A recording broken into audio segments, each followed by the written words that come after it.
마켓의 변화와 고객의 변화까지 살펴봤으니 책이 궁극적으로 말하려고 했었던 마케터 역할의 변화에 대해서 살펴보도록 하겠습니다. 마케팅 팀은 그 매체 커뮤니케이션을 담당하는 부서인데 이게 아마 지금도 회사별로 광고팀이기도 하고 커뮤니케이션 부서이기도 하고 캠페인 부서라고 불리기도 할 수 있을 것 같아요. 그리고 마케팅 커뮤니케이션의 조직 역할이 이제는 그 어떻게 알리느냐 여기에 포커싱이 두어졌다기보다는 기술과 마케팅이 어떻게 조합을 이루고 어떻게 결합해서 소비자와 소통할지에 대한 미션으로 이해되고 있다고 볼 수 있을 것 같거든요.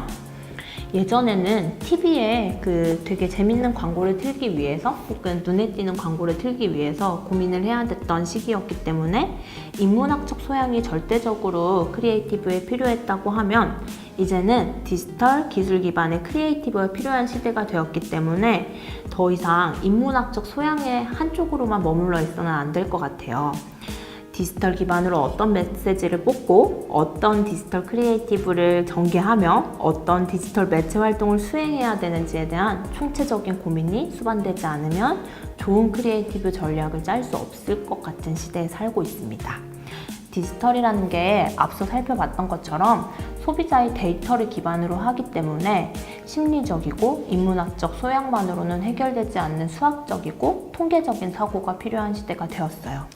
특히 전통적으로 마케팅에서 가장 중요하다고 얘기되어 왔었던 4P 전략 아시겠죠? 프로덕트, 프로모션, 플레이스, 프라이스 전략. 이 4P 전략을 대체해서 저자는 4I 전략을 써야 된다라고 말하는데 재밌어서 소개해 드릴게요. 첫 번째 I가 혁신가이고요. 혁신가는 새로운 환경에 적절한 커뮤니케이션을 이제 해야 되는 대안을 제안해야 된다라는 역할의 부여고요. 두 번째는 실행가입니다. 실행가는 예전처럼 기발한 아이디어 하나로 승부 볼 수 있었던 스타급 마케터 한 사람이 성공을 하는 시대가 아니기 때문에 팀을 세팅하고 움직이는 실행력을 발휘해야 된다라는 시각에서 나온 단어인 것 같고요. 세 번째는 통합적 수행자입니다. 단편적이고 단선적이고 하나만 잘해서 되는 게 아니고 여러 부문의 이해관계를 조율해서 초연결 시대에 초연결된 미디어를 통해서 메시지를 이제 발행하는 것이 마케터의 역할이라고 볼 수 있을 것 같고요. 마지막 네 번째는 선동가인데요. 선동가는 현상에 대해서 집요하게 질문하고 정답을 찾는 과정을 반복해야 한다라고 보고 있어요. 이 정답은 뭐 다른 데 있는 게 아니고 시장과 소비자에 있다라고 끊임없이 꾸준히 여러 차례 반복해서 저자는 이야기를 하십니다. 그리고 52페이지에 마케터의 역할에 대해서 잘 정리해서 한 문단을 제시하시는데요. 읽어드릴게요. 마케팅은 사람을 이해하는 것에서 시작되었다. 그리고 그 마케팅이 4차 산업혁명 시대에 디지털을 만나 새로운 혁신으로 세상으로 진입하고 있다. 소비자가 언제 어디서든 원하는 순간에 브랜드를 만나 최적의 경험을 할 수 있는 시대. 인공지능이 분석한 빅데이터를 기반으로 하여 얻은 통찰로 창의적인 고객 커뮤니케이션을 수행하는 마케팅 시대가 바로 지금이다. 우리는 이런 시대에 마케터로서 살아가고 있습니다. 그리고 이 마케터로서 이 시대에 잘 살아남기 위해서는 이러한 사람들이어야 되지 않아? 라고 제시하시는 게 재밌어서 알려드리려고 하는데요. 주변에 계신 마케터 분들이 이런 사람인지 혹은 본인이 어떤 마케터인지 한번 떠올려 보시면 좋을 것 같아요. 디지털 기기의 얼리 어답터, 트렌드에 민감한 패션 감각, 그 시대에 화제성 높은 모든 TV 프로그램을 섭렵한 사람 이라고 세 가지 조건을 제시하시는데 놀랍고 재밌게도 제 주변에 좀 센스 있는 마케터다 싶은 분들은 이 세 가지 조건을 잘 충족시키고 있는 것 같아요. 또한 마케터는 소비자와의 접점이 어디인지 어떤 맥락에서 소비자가 움직이는가를 끊임없이 관찰하고 그 변화를 캐치해야 된다라고 이야기하고 있거든요. 미디어가 변하고 고객이 접근하는 방법도 변했고 마케터의 역할도 변했다라고 얘기하지만 마케팅의 본질은 가치 전달이라는 측면만은 변하지 않았다는 것이 저자의 관점인데요. 실상 본질적 가치 전달의 측면에서 과거와 현재를 다르게 해석할 필요는 없고 어떤 방법으로 커뮤니케이션을 수행하느냐의 차이만 있을 뿐이라고 이야기하고 계십니다. 또한 소비자에 대한 철저한 이해와 진솔한 소통법만이 현재 마케터의 생존법이기 때문에 소비자를 잊고 커뮤니케이션을 수행하면 과시적인 행동일 뿐이라는 의견을 제시하세요.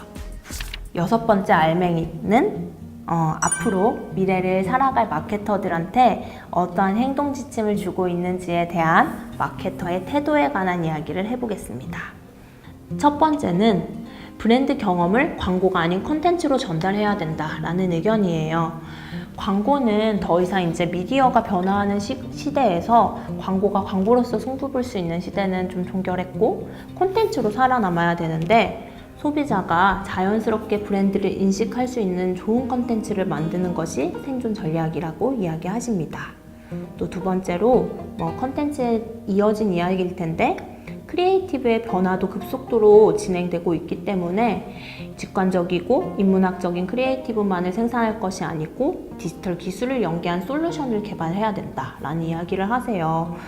그래서 예시로 샤넬이 더 이상 인쇄 광고를 하지 않는다라는 발표를 말씀하고 계시거든요.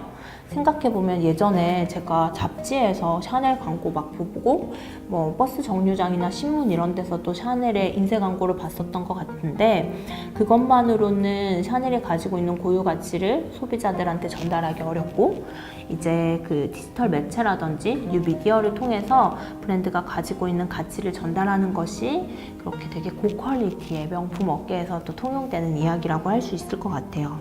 또한 테슬라나 다이슨, 스타벅스는 그 전통적인 미디어 광고를 하지 않는 걸로 유명했었던 브랜드라고 하는데 요새 떠올려 보면 테슬라도 이제 애드버터리얼 같은 형태의 광고를 저는 봤었던 기억이 얼핏 나기도 하는 것 같고요. 또 그 다이슨도 그 빅 모델을 활용해서 디지털 캠페인은 되게 자주 이용했었던 것 같아요. 스타벅스 또한 광고는 열심히 하지 않았던 브랜드임에는 동의하지만 새롭게 만들어진 SNS 미디어에서는 좋은 콘텐츠를 많이 만들므로써 고객들과 새로운 소통법을 시도하고 있는 브랜드로 이해됩니다. 또 촉으로 일하던 시대는 가고 데이터에 의한 과학적 마케팅의 시대가 되었다라고 이야기하시거든요. 이 전체적으로 마케터에 대해서 어떤 태도를 가지고 있어야 하는가에 대한 핵심적인 메시지는 세상에 절대적인 방법이 없다는 것을 인정하고 모든 프로세스를 매뉴얼처럼 수행하던 과거의 커뮤니케이션 관습에서 벗어나자. 마케터는 결국 소비자랑 소통하는 일을 하는 사람이다 라는 이야기를 주구장창 여러 가지 방법으로 얘기하고 있습니다. 이 책이 말하고자 했었던 핵심 메시지를 놀랍게도 찰스 다윈의 종의 기원에서 비슷한 문장으로 발견할 수 있을 것 같아요. 결국 살아남는 종은 강인한 종도 아니고 지적 능력이 뛰어난 종도 아니다. 마지막에 살아남는 것은 가장 잘 적응한 종이다 라는 이야기가 다윈의 종의 기원에 쓰여 있다고 하거든요.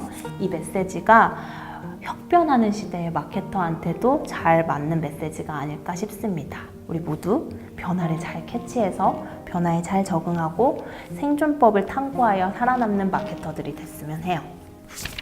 마케팅하지 않는 마케터라는 이 책은 289페이지, 300페이지가 안 되는 책임에도 불구하고 정말 한 장표도 거의 버릴 것 없이, 그러니까 버린다는 게 스킵할 거 없이 까차여진 알맹이들이 들어차 있는 책이었다고 할 수 있을 것 같은데 이게 이론서라기보다는 시대를 읽고 좀 어떠한 태도로 살아가야 되는지 설득하는 자기계발서 혹은 인문교양서에 가까웠었던 걸로 저는 이해해요.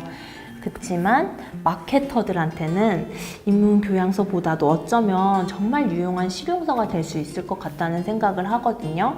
앞서 알맹이로 소개해드렸던 내용 말고 특히 뒷부분에 들어가면 마케터가 어떻게 생존해야 되는지 그 어떻게, how to에 대한 이야기를 아주 상세하게 제시하고 계신데 그 how to에 대한 항목들을 짧게 소개해드리는 것을 이 책의 별책으로 삼아보도록 하겠습니다. 첫 번째는 검색 최적화예요. 이제는 검색해서 서비스에 접근하는 시대에 소비자들이 살고 있기 때문에 우리 서비스에, 우리 제품, 내가 알리고자 하는 것에 어떻게 검색했을 때 접근할 수 있게 하도록 하겠는가, 그것이 무척 중요하다라는 의견을 제시하고 계시고요. 인플루언서 마케팅에 대한 이야기도 빼놓고 계시지 않으세요.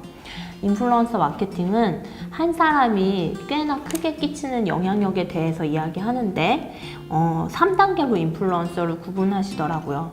뭐 유명한 인플루언서, 호날두처럼 스타급이라고 얘기할 수 있을 것 같고, 팔로워가 1만에서 10만 명으로 셀럽급의 인기를 누리고 있는 사람들을 매크로 인플루언서라고 얘기한다고 하고요. 500에서 1만 명 정도 되는 사람들을 마이크로 인플루언서라고 이야기한다고 해요. 인플루언서가 중요한 이유가 광고의 시대가 좀 종결지었다라고 했을 때 좋은 컨텐츠가 영향력을 미칠 수 있다고 볼 수 있는데, 한 사람의 인플루언서가 하나의 콘텐츠를 생산했을 때 그 사람 팔로잉하고 있는 그 영향력에 대해서 미디어처럼 작동한다라고 볼 수 있는 거죠. 그리고 세 번째는 브랜디드 컨텐츠인데요.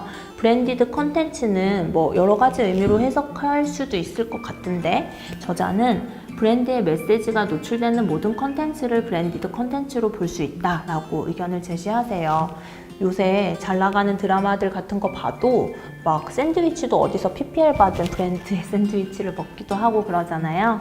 그런 것들도 브랜디드 컨텐츠라고 볼 수 있을 것 같고, 작정하고 그 72초 TV 같은 데서 어떤 브랜드랑 콜라보해서 실제적으로는 하나의 제품 혹은 서비스를 소개하는 영상인데 컨텐츠화해서 만드는 것들도 볼 수 있고요.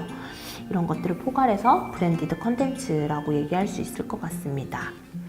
네 번째는 네이티브 애드예요.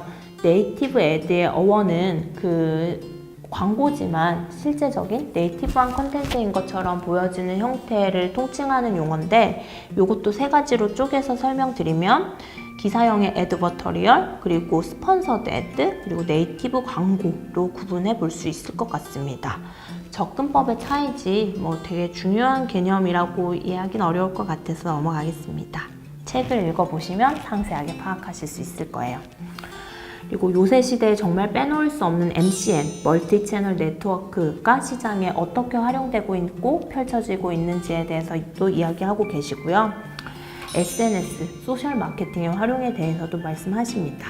그다음에 그 시대의 변화에 대해서 계속 얘기했었던 디지털 마케팅을 디지털 미디어에 대한 그 성과 분석과 모니터링 체계에 대해서도 어떻게 활용하면 좋은지 상세한 설명이 되어 있어요.